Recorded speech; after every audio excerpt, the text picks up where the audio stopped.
watamani kuishi maisha ya furaha kwako? Pastor, natamani sana sana. Number one.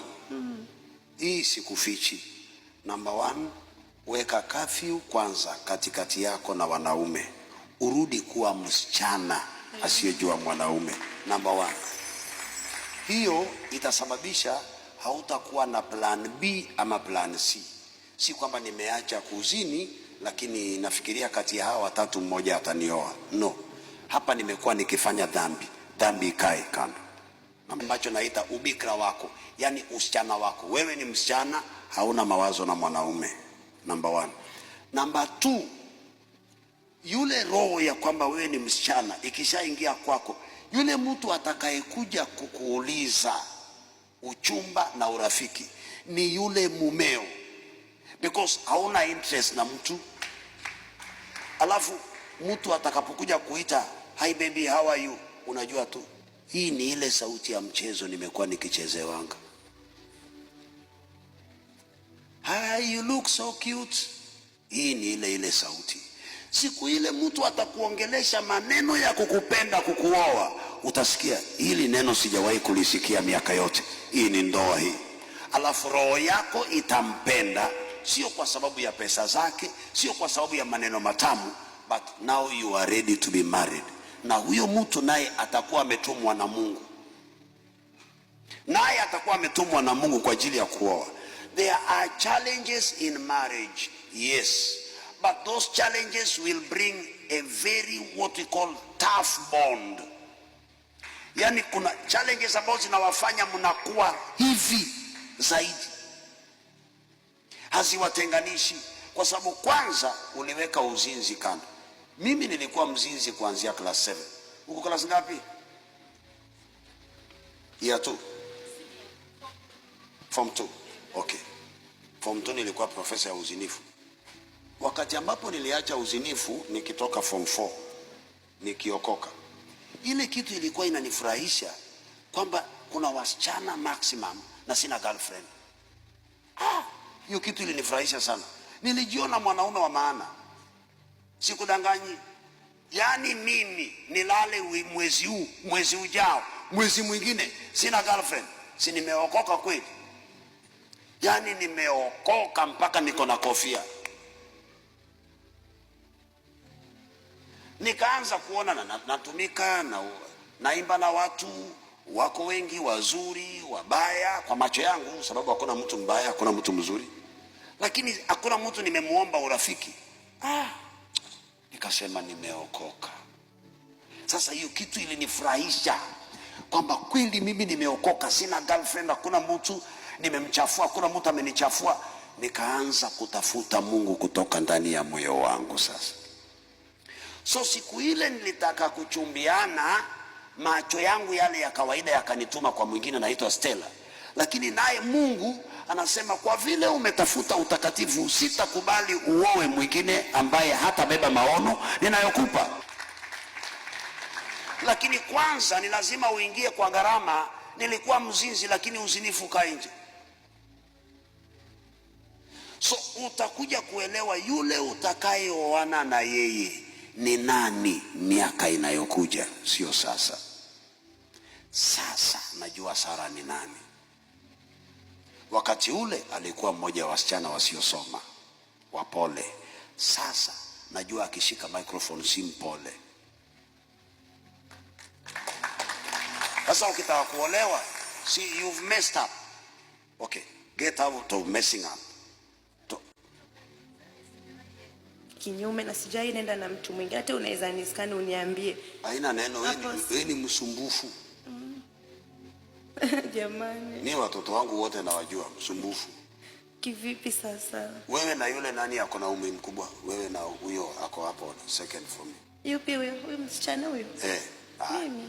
Huyo naye ni wewe original. Sio photocopy. Huyo ni wewe, umri ndio tofauti. But she doesn't know. Na sasa Pastor, naomba kuuliza swali. Niulize. Sasa ingawa ndio nimefanya makosa, nimezaa na yeye, ni kweli anaruhusiwa kuhudumia mtoto wake ama hata hairuhusiwi kuhudumia mtoto? Anaruhusiwa kuhudumia mtoto wake, lakini ujue Sitakuwa na yeye. Politicians, not all of them, but most of them can do anything akijua kwamba uko na testimony ya maisha yake ambayo iko negative. Tena alisema, akaniambia I'll support you but sitaki blackmail. Yani kila wakati, hata alikuwa ameniita wakati hapo, lakini hata simu kishika tu hivi, yani iko tu suspect, anaona tu kuna vile, na pia mimi nafanya sana kazi na social media. Not all of them, but most of them. Sababu ile jina lake anajua ni safi. Ukichafua yeye akuchafue, lakini wewe mchafue uone. Kabla hujamchafua, wengi wao watahakikisha kwamba hauko. Najua. Ndio maana niliamua tu kuachana na yeye, sikung'ang'ana. Sasa kile ufanye, lea huyo mtoto. Si unaweza kumlipia school fees? Waweza nimlipia school fees? Madhabahu inanilipiaga. Madhabahu inakulipia? Kwa sababu pastor, unaona tu Kitengera. Yaani Mungu hakuna watakatifu unaweza kuliletea. Kwa nini? Sisi ndio tuko basi. Kweli ninawapenda kama wanangu because of one thing. You are very truthful. Hiyo kitu ndio ninawapendea. Lakini tu juu ya kitu kimoja tu. Lakini ile kitu inaniuma. Okay, sawa. Si Mungu akupe ndoa ya heshima tu. Amen. Na maisha mazuri. Amina. Na mtoto wako naye aishi maisha mazuri. Asante pia kwa kunirejeshea roho ya kusaidia familia, pastor. Unaona vile nimejifungua hivi juzi, baba yangu alikuwa na tatizo, nyumba yake inauzwa. Kwa mara ya kwanza nikiwa Kenya, niliweza kusaidia baba yangu 300,000, na nikiwa nimetoa kwa hii madhabahu 2 months pastor, kwa salon nilikuwa napata around 500k. Si last month nilipata 200. Ukaniambia nimekutajirisha. Pastor, baba yangu juzi anapata shida, nikamsaidia. Sasa naomba tu Mungu. Kwani ulikuwa uko nchi nyingine? Mimi ni Mtanzania, lakini mimi nimekaa Kenya since 2018. Lakini sasa unapata fedha zako kwa kazi yako. Ndio nataka Mungu anifungulie juu. Sasa unajua sasa pia the more unapata mbona pesa. Hawa wanaume sina haja na wao. Kwa nini naishi kazi ya saluni, shida yake inakuaga gani? Hawa wamama hawana kazi, hawana mabwana, watoto kila mtu. Mimi nimechoka by the way, na nitakuja kuacha.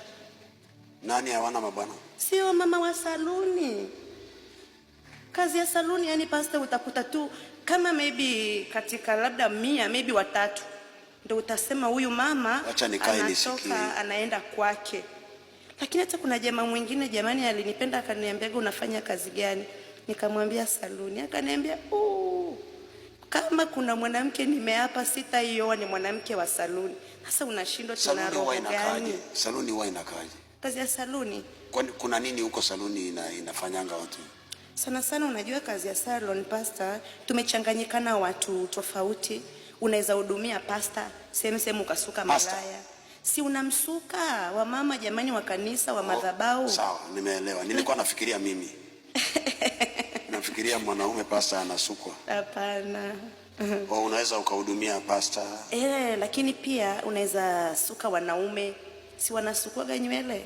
Wanaume wanasukwa kabisa, wanasukwa na wanalipaga vizuri. Unajua wajui hata bei vizuri. Ile bei umemwambia ni hiyo? Sababu unajua haja yake ni yeye kusukwa. Na ukimsuka mwanaume anakwambia anapeleka wapi hiyo nywele? Mosi unakuta ni hao wanaume tu wamejichanganya, unakuta tu mtu maybe mwingine hata ni shoga. Hata kuna ambaye alinitumia hapa picha, alikuwa anataka kusukwa braid, long braid mpaka hapa. Na nikamwambia ni 7,000, akaniambia only. Anakwambia only? Nyinyi wanawake pia mnajua hawa wanaume wa kusuka nywele wamechanganyikiwa. Lakini sasa hao ndo wanalipa pia vizuri sometime. Kama mimi nilikuwa na Nigeria mwingine namsuka lines 3. Lines 1 2 na namlipisha 6,000. Na naongea Kiingereza, na si mimi ni Mtanzania, unaongea ile broken, you look very nice. Line 3 1 2 6,000 na atanilipa. Na hata muelewane lugha. Na unamwambia you look very nice. Very fantastic.